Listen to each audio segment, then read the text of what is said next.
Welcome to another edition of our YouTube channel, Southeast Asia Vibes, The Good Life. My name is Victor. I'm a former resident of New York who now lives in beautiful and tropical Southeast Asia. I just got fed up with the high crime, cold winters, and rat race of New York City. I now live the life of my dreams here in Southeast Asia, in Philippines, and I have lived or traveled all over Southeast Asia, such as Cambodia, Thailand, Laos, Philippines, Malaysia, Indonesia, Vietnam, etc. As long as you know what you are doing, you too can live the life of your dreams here in this tropical paradise at literally 90% cheaper than what you would pay in, let's say, Miami or Hawaii with the same high standard of living. However, if you don't know what you are doing, it could mean a one way ticket back home really fast. As an expert and somebody who has lived or traveled all over Southeast Asia, I receive many emails daily from people who want to move here or live here and escape the rat race, and they ask for my guidance. A lot of other YouTube videos, they tend to sugarcoat everything because they want views or subscribers. So they're not being totally honest with you. I don't charge for my advice, but many people still feel very grateful as I take the time to answer all their questions, emails, or if they like a WhatsApp phone call, they insist to make a small donation just to support the channel. Up in the description box, my email is there. You can send all your information there. Let's get started. In today's video, we're going to talk about a topic which is a little bit different. It's about all the people asking for money, beggars. I see them mostly here in the Philippines, but I have seen them in Cambodia, in Laos to a lesser degree, and even Indonesia. But the most often I see it is here in Philippines. Now, I do, I have a heart. I'll give you an example. I was living in Davao City, and I used to go to this 24-hour bakery often. It was really near to where I was living, where I was staying. And I remember one day I saw this old lady who was literally, she looked like at least 80 years old. She could not even stand up straight. She was hunched over.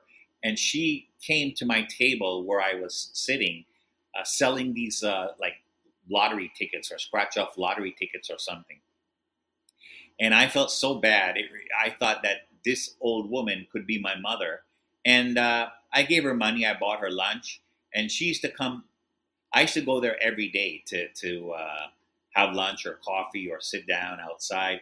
And I used to see her almost every day. I always bought her lunch or gave her a little money. And I told her, don't worry, I don't need the lottery ticket. That's a different scenario because now we're talking about an elderly person, okay? At least she's trying to make a living or do something. She's selling lottery tickets. You have to have compassion in cases like that. Or if you see a handicapped person missing an arm, missing a leg, you have to help those people if you can and have compassion. I'm all for that, and I absolutely do that myself. On the contrary, nobody has a bigger heart than myself.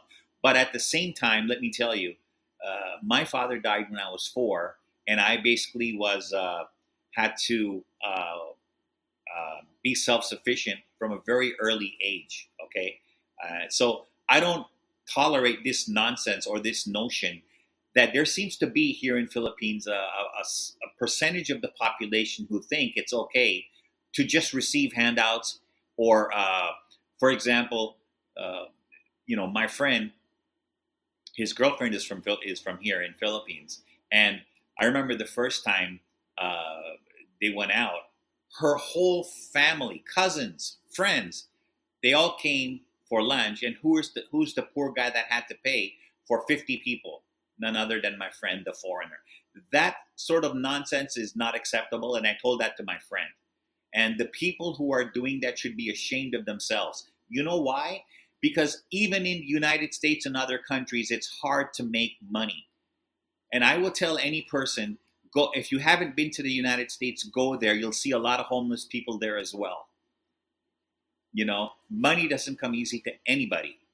All right. So I see these kids over here, they're begging for money. Of course, the first time I saw that, I gave them money because it was like uh, a 3, 4 year old boy or girl, of course I felt so sad, so sorry. But then one of my Filipino friends said, "Don't do that. It's actually their parents are putting them up to that." And that's when I realized, okay. But still, I have a big heart. I usually buy them a chocolate or buy them a drink or something like that. But I don't give them money anymore, because that money is going to go to their parents, who are fully able to work and have no excuse, just asking for money. So that kind of a thing really makes me furious. But I tell everybody comes from a different background. Like, you might see somebody, and what you may not know is that same person could have been left